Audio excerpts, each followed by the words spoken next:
In General Training Task 1, you have to write a letter that is at least 150 words long. IELTS letters are slightly different to letters in the real world. You don't need to write an address or a date. So if you do write these, they will not be included in the word count. Task 1 is worth a third of your final score, so you should spend no more than 20 minutes planning and writing your letter. All IELTS letters are organised in the same way. But the language you use inside your letter will depend on the type of letter you are asked to write. Also, IELTS letters can be formal, informal, or semi-formal. And this also affects the language you will need to write your letter. The type of letter you write will depend on the prompt. The prompt gives you some background information for the letter, tells you who you are writing to, and gives you 3 bullet points of information that you must include in your letter. So, how do you know which type of letter to write? And if it's formal, semi-formal, or informal? Let's find out. Hey, welcome to the General Training Task 1 course. Now, I have mixed feelings about General Training Task 1 because you have to write a letter. A letter. Who writes letters anymore? Emails? Maybe. Text messages? Yes. Social media posts? Absolutely. But a letter? It just feels so 80s. So, on the one hand, letters are a bit outdated. But on the other hand, they are relatively easy to write. Why? Well, all letters use the same organisation. Also, letters use standard expressions. These are groups of words that native speakers expect to read when they open a letter. So, if we can learn these standard expressions, it will make our letter writing much easier. Also, there are only a limited number of letter types. Why? Because there are only a limited number of reasons why people write to each other. So, if we can learn how to organise a letter, some standard expressions, and language for the main types of letters, we should be able to achieve a 7 or higher relatively easily. Oh, sorry, just wait a second. Look, I just got a letter. How exciting! Let's see what it says. Dear Shelly, that's nice. Please start the lesson now. Oh, best regards, the students. Okay, let's begin. So, before we start looking at how to write our letters, we need to understand what information we should include inside our letters. And to do that, we have to understand the prompt. What's the prompt? It's simply the information that is given to you on your exam booklet. And your prompt will always look like this. Now, the prompt is extremely important because it contains a lot of information. However, some of the information is obvious and clear, but some of the information is hidden. Let's start by looking at the information that's obvious. First of all, the prompt gives us the background for our letter. It tells us who we are. In this letter, we are a customer of an online shop. The prompt also tells us who we are writing to. Here, it's a shop manager. And the prompt also gives us 3 bullet points of information. 3 pieces of information that we must include inside our letter. I cannot tell you how important it is to include all of the bullet points when you write. Here we have to describe what the product we bought was, what the problem with the product is, and what we want the shop manager to do. So the prompt gives us a lot of obvious information, but it doesn't tell us 2 things. It doesn't tell us how formal our letter should be, and it doesn't tell us what the purpose of our letter is or what the function of our letter is. Well, the prompt does tell us these things, it just doesn't do it directly. This information is hidden. So let's start with the first point. How formal should our letter be? Well, there are 3 levels of formality. There are formal letters, there are semi-formal letters, and there are informal letters. And to understand which of these letters to write, you need to think about the relationship between you and the recipient or the person you are writing to, and the topic of the letter.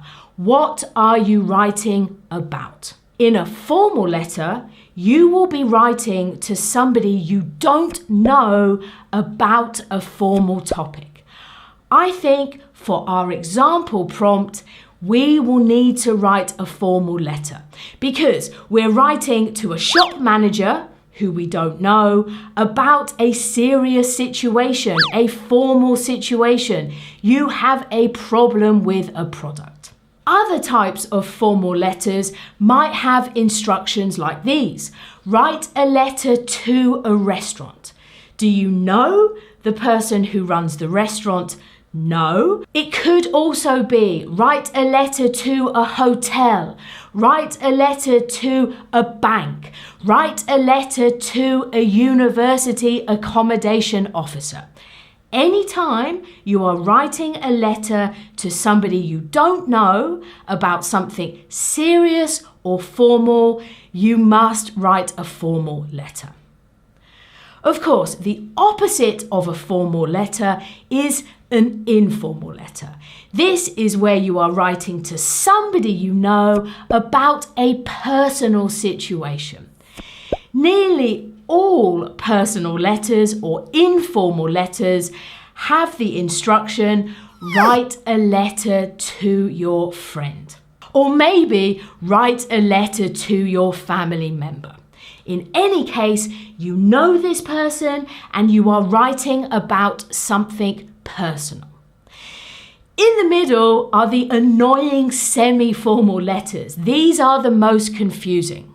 What's semi-formal? Well, here you are writing to somebody you know, but maybe you don't have a close relationship, or you are writing about something formal. This, for example, could be write a letter to your university lecturer about taking time off of study. You know your lecturer, but you don't have a close relationship, and you are asking the lecturer about something formal. Other instructions for formal letters could be write a letter to your neighbour or write a letter to your child's teacher. Anytime you know the person, but you don't have a close relationship, you need to write a semi-formal letter. Now, sometimes the difference between semi-formal and formal can be very small. For example, if you had to write to your bank manager, do you know your bank manager? Maybe yes, if you're rich and the bank is interested in you. Maybe no. In the exam, if you're not sure if the relationship is semi-formal or formal, it's always better to choose formal. Another unusual type of letter that I have seen 2 or 3 times in the IELTS exam is when you are writing to a friend about business. For example, if you had this prompt, your friend owns a shop in town and you would like to ask for a job. This letter is a trick. Yes, you are writing to your friend, so you have a close relationship, but you are writing about something formal. Asking for a job is not just telling your friend some good news. Therefore, you would also have to write a semi-formal letter for this prompt. So, when you're choosing how formal your letter should be, don't always just think about the relationship between you and the recipient.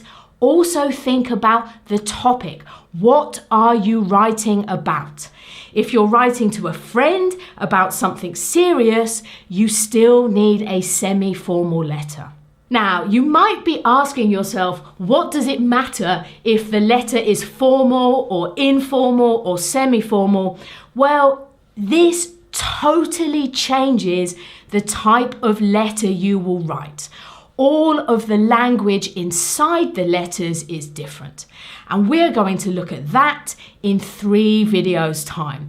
But for now, it's just enough that you can recognize that this prompt is asking me to write a formal, a semi-formal, or an informal letter. The other information that is not directly given in most prompts is the type of letter you should write. If we go back to our first prompt, the prompt where we have bought something from a shop and there is a problem with it, what type of letter do you think we are going to write here? What is the purpose of this letter or the function of this letter? I think it's to complain. It doesn't tell us write a letter of complaint, but we should understand this from the prompt. Now, why is it important that we know the type of letter we are writing? Well, firstly, different types of letters use completely different types of language, and you must always start or open a letter by clearly stating the purpose of the letter. And if you don't know what type of letter you are writing, you can't tell the reader what the purpose of the letter is. Now, all IELTS letters are transactional letters. Don't panic. That's a long word, but it simply means they are letters with a clear purpose. And the good news is that there are only really 15 types of transactional letters. Yes, here they are. On this course, we will learn how to write all of them. And to make things easier, I have put them into groups because some of these letters have a similar purpose or require similar language. In our first group, advise, suggest, or recommend, here we are giving information. In the second group, inquire or request, it's the opposite. We are asking for information or asking for something. Then we have our letters of offer, invite, and arrangement. In all of these letters, we are offering somebody something. Then we have letters where we apologize, we say we're sorry. Letters where we thank, where we're happy because somebody has given us something. Then we have our letters that require us to explain something or give news. These letters usually talk about the past. And then we've got our letters of complaint, where we are angry about something. And finally, we have 2 work letters. Letters where we apply for a job and letters where we resign from a job. Now, over the next 20 videos, we are going to look at each of these letters in a lot of details. But right now, I need you to be able to look at a prompt and recognize the type of letter it's asking you to write. What is the function of this letter? Sometimes, very occasionally, the function might be given in the bullet points, but very often you just have to use your logic. So, why don't we practice this now? I am going to show you 4 prompts, and I want you to read the prompt and think, what is the function or the purpose of this letter? You can choose from our 15 friends. Also, why don't you decide how formal each letter should be? Are you being asked to write a formal letter to somebody you don't know, a personal letter to somebody you know about something informal, or a semi-formal letter? Are you writing to somebody you know but you have a distant relationship with about something serious? So pause the video, look at the prompts, choose the function and the formality.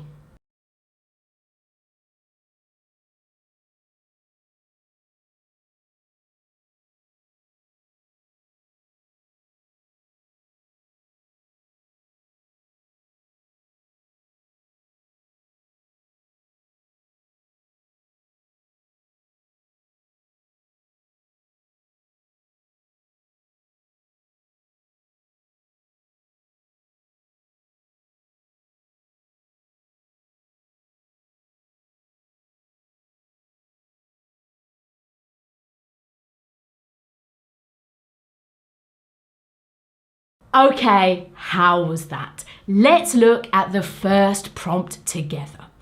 What do you think the function of this letter will be? I hope it's clear. This is a letter to apologize, or a letter of apology. You have been making a lot of noise and now you need to write a letter to say sorry. How formal will this letter be? Well, who are we writing to? We're writing to a neighbour. Do we know our neighbour? Probably. Do we have a close relationship with them? Well, I don't think it matters because an apology is a formal situation, so I think we will write a semi-formal letter. Okay, let's move on to question number 2. What is the function of this letter? This one's a bit trickier. Yes, we have to describe how we travelled, describe the accommodation, and give some reasons why we think our friend would like the holiday. I think that this letter is either a letter of recommendation or suggestion. They are very similar. I think either of those answers is good. As for the formality, well, this one's easy. We're writing to a friend about a holiday, so it's informal. Question number 3. You have seen a course advertised online and want to find out more information. Find information. What's the function here? Enquire. That's what inquire means. Inquire means find out information. As for how formal the letter is, who are we writing to? A company. Not even a specific person. So I don't know this person. I want information. This is a formal letter.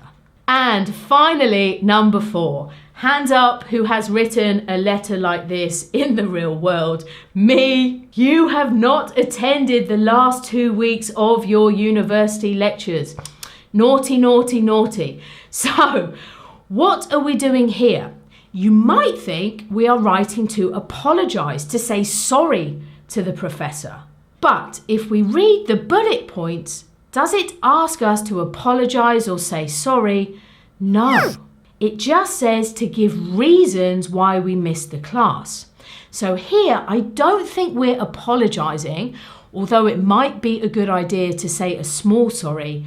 I think what we are doing here is explaining. You need to explain why you missed the course. What type of letter is this? Well, it's a university professor. It's semi-formal. We know this person, but we don't have a close relationship. Before we leave functions, I have to say that recently in the IELTS exam, I have seen more and more questions that contain more than one function. In the past, all IELTS questions had one clear purpose. Write a letter of complaint.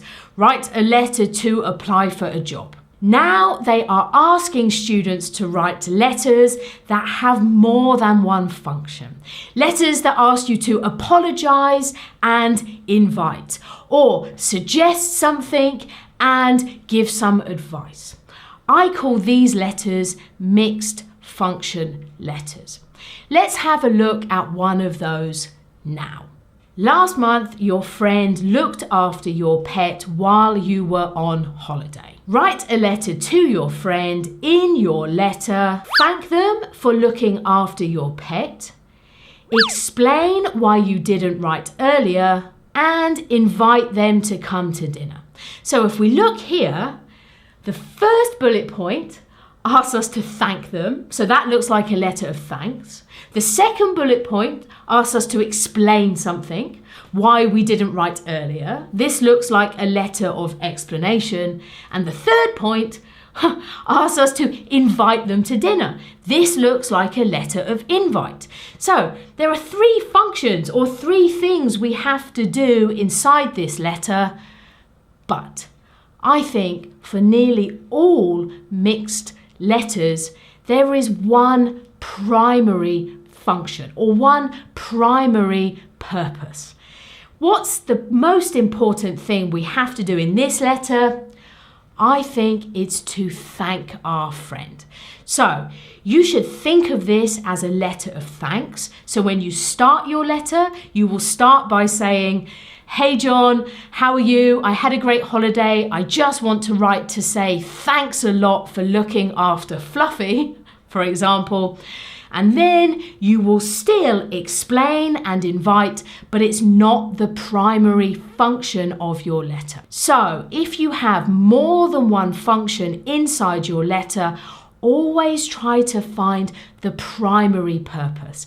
If you had to only mention one of the bullets in your letter, which one would you mention? Here, clearly, the most important thing about this letter is to say thank you. Okay, so now we understand the prompt. We understand that there are three clear pieces of information: who I am, who I'm writing to, and the three bullets. And there are two hidden pieces of information: how formal the letter is and the function. We must be ready to start writing. No, because we need to look at these bullet points in more detail. As an examiner, there is one mistake I see again and again and again, and that's students not fully addressing the bullets. And if you don't fully address the bullets, you will only achieve a 5 for task achievement. Now, I can hear you at home shouting, "Shelly, come on. What type of student is stupid enough not to address a bullet? How could they possibly forget to include one of the bullet points? There are only 3. Well, there are 3 bullet points, but that doesn't mean you are only being asked to give 3 pieces of information. Yes, sometimes the bullets do ask for only 3 pieces of information, but sometimes they ask for 4, sometimes they ask for 5, and sometimes they ask for 6. And this is something almost all students don't realise. So let's bring back our shop complaining prompt, and let's think about how many pieces of information we are being asked for here. Let's read the bullets very carefully. Number 1, describe what the product was. Describe what the product was. That's just one piece of information. It was a Canon camera. Number 2, explain what the problem with the product is. The lens is broken. Again, that's just one piece of information, so that gives us 2 overall. And finally, we need to say what we want the manager to do. I want a replacement. Okay, again, that's one piece of information. So here we have 3 bullets and 3 pieces of information. Lucky students who have this question in the exam. Okay, let's look again then at our strange semi-formal letter, the letter to our friend in the shop. Let's read these bullet points very carefully. So, bullet number 1, say that you would like to work in the shop. I would like to work in the shop. That's one piece of information. Number 2, describe your last job. I was an IELTS teacher. Okay, again, that's one piece of information. But what about the 3rd bullet? Give some reasons why you would be a good employee. How many pieces of information do we need to give here? If I just said, I am reliable, would I be totally addressing this bullet point? No. Why? Because the bullet point says, give some reasons. Some reasons, not one reason, some reasons. And if you only gave one reason inside your letter, you would not be fully addressing this bullet point, so you would achieve only a 5 for task achievement. Even if the rest of your letter is wonderful, if you only give one reason, you're in trouble. This is where the IELTS exam is tricky. So for this question, there are 3 bullets, but we are being asked for 4 pieces of information. If you ever see the word some or a plural, reasons, make sure you give more than one. Okay, I want us to look again then at our 4 prompts. We already know the purpose or function of each letter and how formal the letter is, but now I want you to look at the bullet points carefully. How many pieces of information must you include in this letter? Is it 3? Is it 4? Is it 5? Or is it 6? Pause the video, off you go.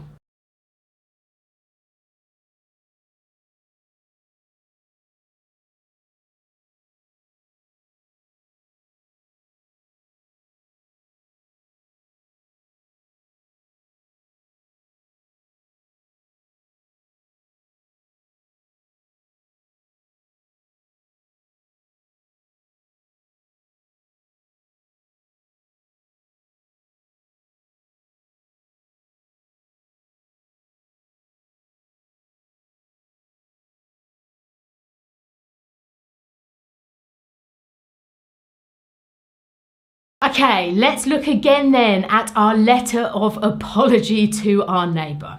How many pieces of information are there here? The first bullet point asks us to apologise. That's it. That's one piece of information.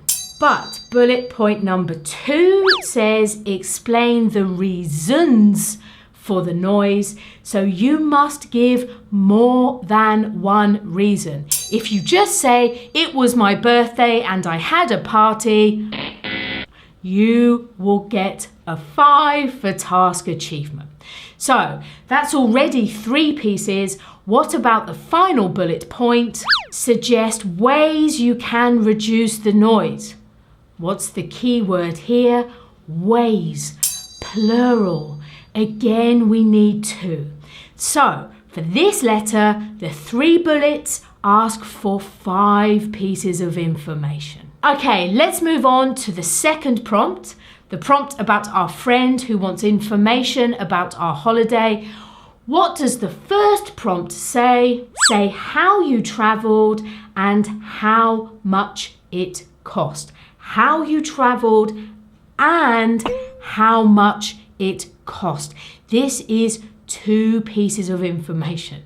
This is the type of question where students make mistakes. They say we travelled by plane from Heathrow, but they don't say it cost £500. 3 words. It cost £500. If you don't have those 3 words, you are going to receive a 5 for task achievement. When you see and, there are always 2 pieces of information, which is the same for prompt number 2. Describe the town and the accommodation. And 2 pieces of information. If you only describe the town, you're getting a 5. If you only describe the accommodation, you're getting a 5. You must describe both. And bullet number 3, give some reasons why your friend would enjoy the holiday. Oh my life, again, we need more than one reason. So these 3 bullet points are asking for 6 pieces of information. If you only have 5, you are getting a 5. Read the prompt carefully. Okay, number 3, our letter of inquiry. The first bullet point says, explain which course you want to take and why. Every time you see and, a small bell should ring in your head and you must give 2 pieces of information. Then find out exactly what the course involves. That's just 1. And finally, how much the course costs. That's also 1. So here we had 4. And finally, the letter to the lecturer to explain why we haven't been to university. This one is interesting because the first bullet includes the word reason, but here it's singular. Give the reason, the one reason. So here we only have 1 piece of information. For number 2, say when you will return. Again, that's just 1, a date or a time. And finally, number 3 just says suggest how. It doesn't say suggest the ways, plural, it just says suggest how. So again, I think it's only 1 piece of information. Now, you might want to give more than 1 way here. You can always give more information. That's a good thing, but you can never give less. So, as you can see, the prompt looks like a simple set of instructions, but it is not. The trickiest thing for most students is including all of the information in the bullet points. My advice is when you go into the exam, you sit down, ask yourself, first, what is the function of this letter? Then, how formal is the letter? And finally, how many pieces of information am I being asked to include? Yes, there are 3 bullet points, but there might be more than 3 pieces of information. It's okay to write on your exam paper. If you've got a crazy question with 6 pieces, put a tick every time you include the information in your plan or in your letter. It's so important you mention everything. What have we learned in this video? We have learned that all the information you need to write your letter is included in the prompt.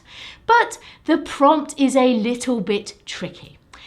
Yes, it does give us 2 pieces of clear information, who we are and who we are writing to, but there is also a lot of hidden information. Firstly, the prompt doesn't tell us the function of our letter.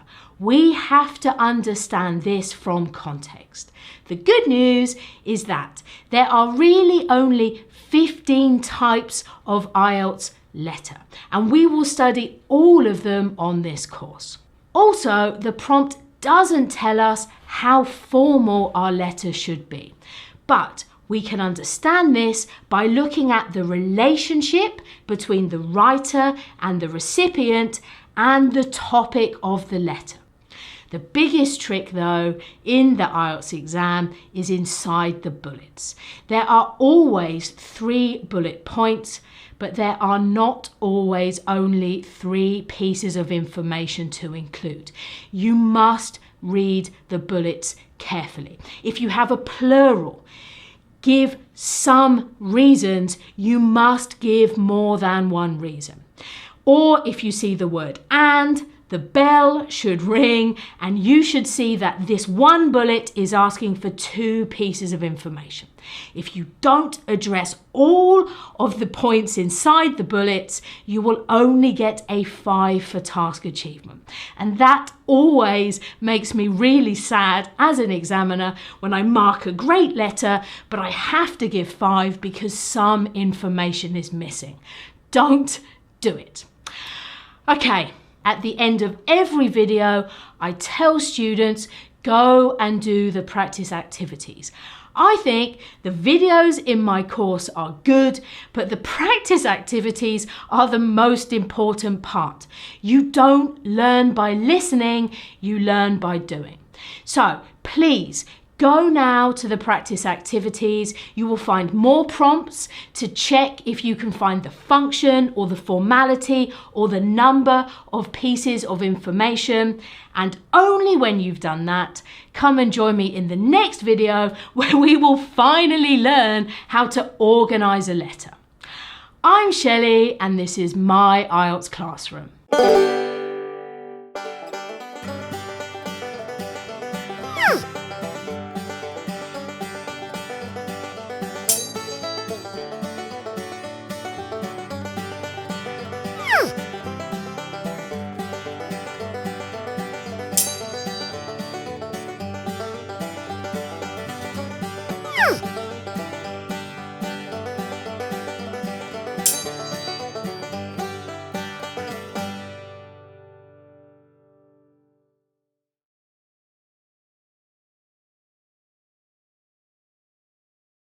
Hey, thanks so much for watching. If you found the content useful, please click like to help the channel and don't forget to subscribe for new lessons every Friday. Plus, you can find more expert content at www.myieltsclassroom.com.